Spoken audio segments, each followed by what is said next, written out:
Hey, welcome back. Today is January 6th, Wednesday, and on this post, I'll be telling you about the overall crypto markets really quickly before diving into Yearn Finance, YFIUSD, and iExec, RLCUSD, and see what exactly are going on in these two markets.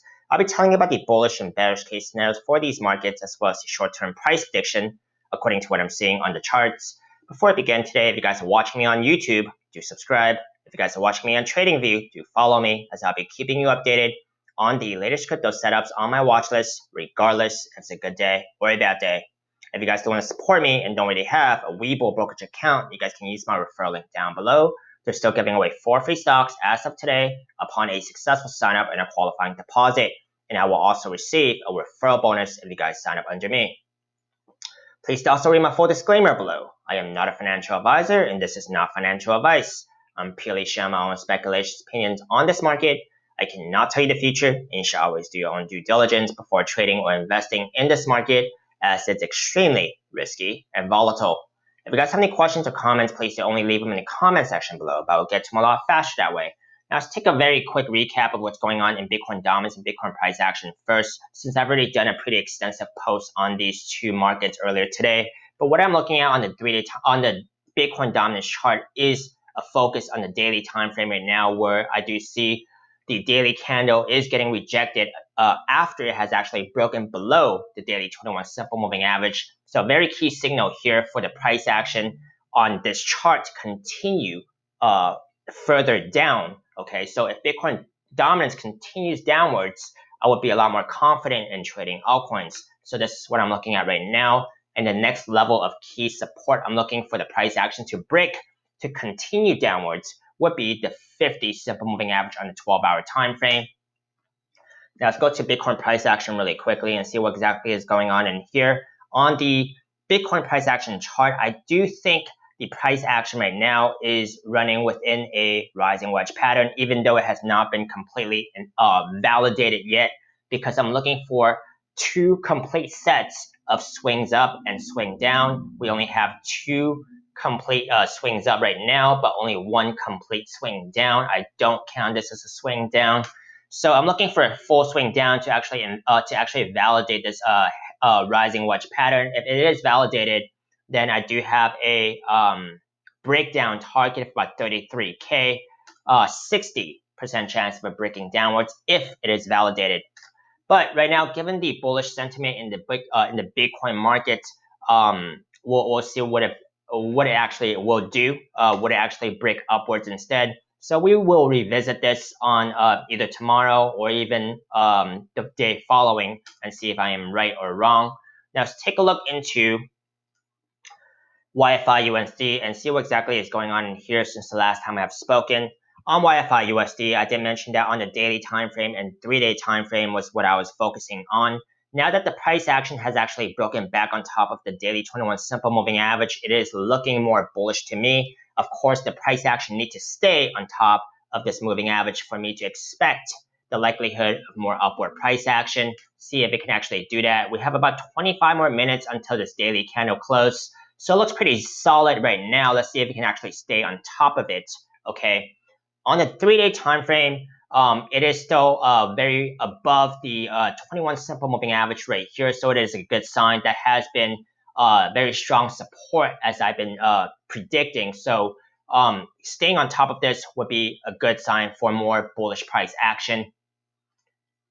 Now, I do also want to point out that most of the key moving averages on these larger time frames are below this 25 to 25.5K level. So getting a daily candle close on top of the 25.5K level here, to be exact, would tell me the price action would have gone on top of all key moving averages, at least in terms of this snapshot right now.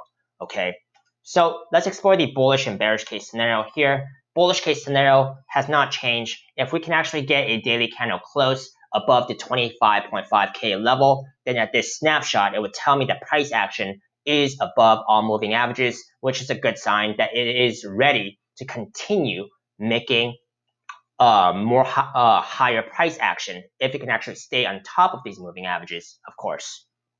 Second step for the bullish case scenario If the price action can actually get a daily candle close at about the 30K area, this would totally invalidate this head and shoulders pattern, which would tell me that this is, looking even better, and that this head and shoulders pattern is likely not going to be in play anymore.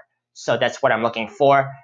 A first daily candle close above the 25.5K level, put it above all key moving averages again, staying on top of these key moving averages. The next bullish action I'm looking for is a close at about the 30K area to actually invalidate this head and shoulders pattern.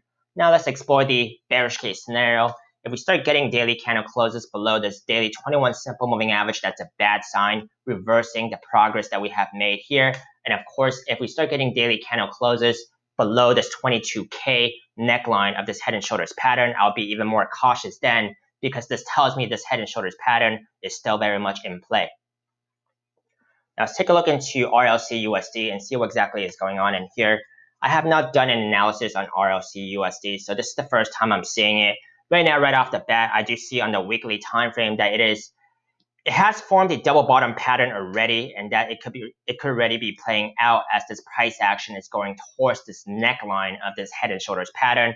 I picked about the $1.14 to be the neckline because this would, well, first of all, it would actually connect quite a bit of candles here, and then if the price action actually breaks above this neckline right here, this would tell me it has broken on top of a lot of these major key moving averages as well, which a lot of these major key moving averages are actually right underneath this neckline, including all the daily moving averages, the 3-day moving averages as well, the weekly, and the monthly, we have not yet even breached that before yet, so that's not my concern right now. But the neckline I am looking at, $1.14 level, so that's basically my reasoning for picking this level as the neckline. So a break above that level would tell me that the price action has broken on top of this, has broken out of this double bottom pattern right here. The measured target is about $1.65, which is only theory, may or may not be reached. Of course, it can also be overreached, but if I was actually in the position, I am a little bit more on the conservative side in profit taking. Now let's take a look into some confirmations that we can actually that I would actually consider to be a breakout above this pattern. So since we already had daily candle closes above the $1.14 level pattern and it has been rejected before, I would not consider daily candles to be a confirmation, a safe confirmation at least. I would consider a 3-day candle above this neckline to be a safe confirmation, okay? But depending on, if I actually want to get into a position or not, and if I want to just front run the breakout and see where it can actually take me, and of course with proper risk management techniques, I could either try to front run the signal of a proper breakout or safe breakout or not. Okay, so that's my view of it. But going back to what I said, the 3-day candle close would tell me that it's a safe confirmation of a breakout. Now let's explore the bullish and bearish case scenarios. Now, I do see that the daily candle and the 3-day candle are going to be closing in about 20 minutes. And with this close, I could, confidently say that right now that it's going to close above this 3-day 21 simple moving average right here. And the daily 50 simple moving average right here. We still have 20 more minutes left. So let's see how this daily candle closes relative to the 200 simple moving average right here. But I could safely say that it's going to close on top of the daily 50 simple moving average and the 3-day 21 simple moving average. Okay. Bullish case scenario here, if price action stays anywhere close to the neckline of $1.14 level, this tells me that the price action is going to attempt to actually break this neckline right here and could possibly break out of this double bottom pattern and work towards its measured targets. Okay. Now, like I said, measured targets theory only may or may not be reached. Quite a bit of resistance below along the lines of the between the measure break of the breakout and the measure target, including a $1.30 level, $1.47 level, which are both fib levels. So that's what I'm looking at for the bullish case scenario. Let me repeat, if the price action stays anywhere close to the neckline for this daily candle close, this tells me the likelihood of this swing trying to break out of this pattern is going to increase and go towards its measured targets if it actually breaks out. That is the bullish case scenario. Bearish case scenario, like I said, it looks like the daily candle is, I could say confidently, is going to close above the daily 50 simple moving average and the daily and the 3-day 21 simple moving average. Okay, so if the price action starts closing below some of these moving averages again, namely the 50 simple moving average, this tells me the progress of the price action that's made will be reversed, and that either the breakout is going to be delayed, or less likely that this pattern could be invalidated by further downward price action. Now, this concludes my very short analysis of these two tokens right now. Let me know if you guys found it helpful. Give me a thumbs up if you guys did.